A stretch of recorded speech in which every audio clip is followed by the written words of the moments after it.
नमस्ते। भारतीय सशस्त्र बल, ये नाम सुनते ही एक अलग ही एहसास होता है ना? ये सिर्फ एक सेना नहीं, बल्कि हमारे देश की ढाल है, हमारा गौरव है। तो आज हम इनकी संरचना, इनके शानदार इतिहास और उस जज्बे को समझने की कोशिश करेंगे जो इन्हें दुनिया में सबसे खास बनाता है। चलिए शुरू करते हैं। तो सबसे पहला और सीधा सवाल कि भारतीय सशस्त्र बल असल में है क्या? देखिए, ये सिर्फ वर्दी पहने हुए सैनिकों का एक समूह नहीं है। नहीं, ये एक बहुत बड़ा, बहुत ही जटिल और एक मल्टी डायमेंशनल संगठन है। आइए इसे परत दर परत समझने की कोशिश करते हैं। आज का हमारा सफर कैसा रहेगा? हम एक परिचय से शुरू करेंगे, फिर उनके गौरवशाली इतिहास में गोता लगाएंगे, उसके बाद थल सेना, वायुसेना और नौसेना की ताकत को समझेंगे, फिर जानेंगे कि युद्ध के मैदान के अलावा इनकी क्या भूमिका है और अंत में एक निष्कर्ष पर पहुंचेंगे।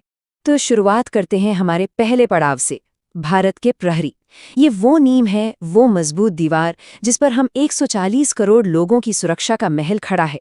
तो अगर कोई पूछे कि भारतीय सशस्त्र बल क्या हैं, तो सीधे शब्दों में कहें, ये वो शक्ति है जो भारत की रक्षा करती है। लेकिन इनका काम सिर्फ सरहदों की हिफाजत तक ही सीमित नहीं है। आतंकवाद से लड़ना हो या फिर बाढ़ और भूकंप जैसी आपदाओं में सबसे पहले मदद के लिए पहुंचना हो, ये हमेशा तैयार रहते हैं। और यही वजह है कि इन्हें दुनिया की सबसे शक्तिशाली और सबसे अनुशासित सेनाओं में से एक माना जाता है। देखिए, किसी भी संगठन की असली पहचान उसकी आत्मा, उसके इतिहास में छिपी होती है। तो चलिए, भारतीय सेना की इन गौरवशाली जड़ों की पड़ताल करते हैं। हमारी सैन्य परंपरा की जड़ें ना बहुत गहरी हैं। ये कहानी शुरू होती है प्राचीन भारत के मौर्य और गुप्त साम्राज्यों से, जहां संगठित सेनाएं हुआ करती थीं। फिर ब्रिटिश राज में ब्रिटिश इंडियन आर्मी का गठन हुआ और 1947 में आज़ादी के साथ ही आधुनिक भारतीय सशस्त्र बलों ने जन्म लिया।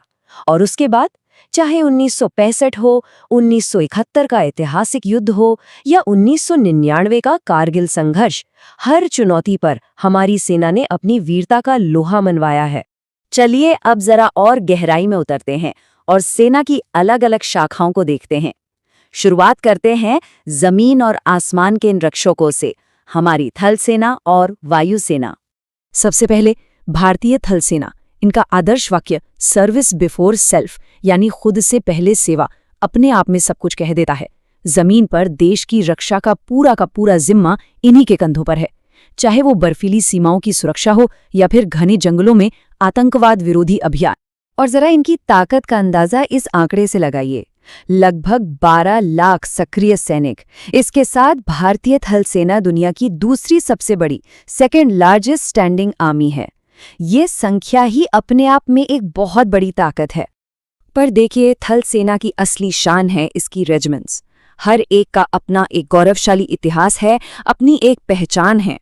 गोरखा राइफल्स अपनी बहादुरी के लिए जानी जाती हैं, तो सिख रेजिमेंट अपने अदम्य साहस के लिए, राजपूताना राइफल्स अपनी स्वामी भक्ति के लिए। ये तो बस कुछ नाम हैं जो आज वीरता का पर्याय बन चुके हैं। अच्छा, जमीन से अब आसमान की ओर बढ़ते हैं।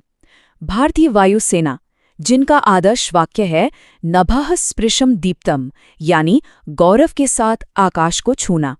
और इनका मिशन भी यही है, देश के हवाई क्षेत्र की रक्षा करना और हर हवाई अभियान को सफलतापूर्वक अंजाम देना।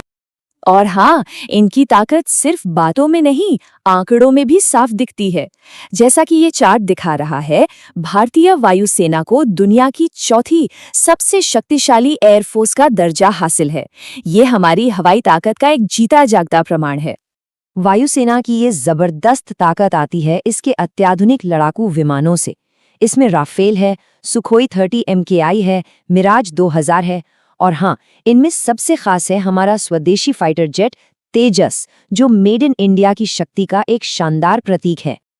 तो जमीन और आसमान की बात हो गई, अब बारी है समुद्र की, और उससे भी आगे हमारी रणनीतिक क्षमताओं की। चलिए अब नौसेना और हमारे सामरिक बलों पर नजर डालते हैं।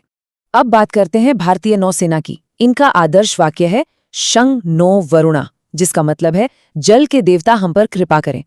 इनकी जिम्मेदारी बहुत बड़ी है। हजारों किलोमीटर लंबी समुद्री सीमाओं की रक्षा तो करनी ही है, साथ ही हमारे व्यापार के लिए जरूरी समुद्री मार्गों को भी सुरक्षित रखना है। और हिंद महासागर में तो भारतीय नौसेना एक प्रमुख शक्ति है। इसकी ताकत का सबसे बड़ा आधार हैं इसके एयरक्राफ्ट कैरियर्स आईएनएस विक्रमादित्य और हमारा अपना बनाया हुआ स्वदेशी आईएनएस विक्रांत। सोचिए, ये समंदर में तैरते हुए एयरबेस हैं जो हमारी ताकत को कहीं भी पहुंचा सकते हैं। इनके अलावा परमाणु पनडुब्बियां और आधुनिक युद्धपोत नौसेना को बेहद खतरनाक और शक्तिशाली बनाते हैं। अब आते हैं एक बेहद महत्वपूर्ण कमान पर, सामरिक बल कमान। ये वो कमान है जो भारत के परमाणु हथियारों के नियंत्रण और प्रबंधन के लिए जिम्मेदार है। यही कमान भारत की नो फर्स्ट यूज यानी पहले इस्तेमाल ना करने की नीति को भी सुनिश्चित करती है, जो हमारी रक्षा रणनीति का एक बहुत ही अहम स्तंभ है। तो कुल मिलाकर हमारी सैन्य शक्ति है कितनी? जैसा कि इस टेबल में देख सकते हैं, तीनों सेनाओं को मिलाकर हमारे पास लगभग 14 से 15 लाख सक्रिय सैनिक हैं।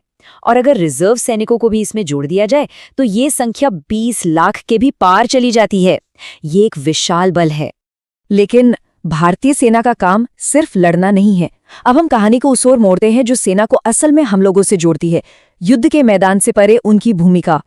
जब भी देश पर कोई आपदा आती है तो सबसे पहली उम्मीद सेना से ही होती है ना?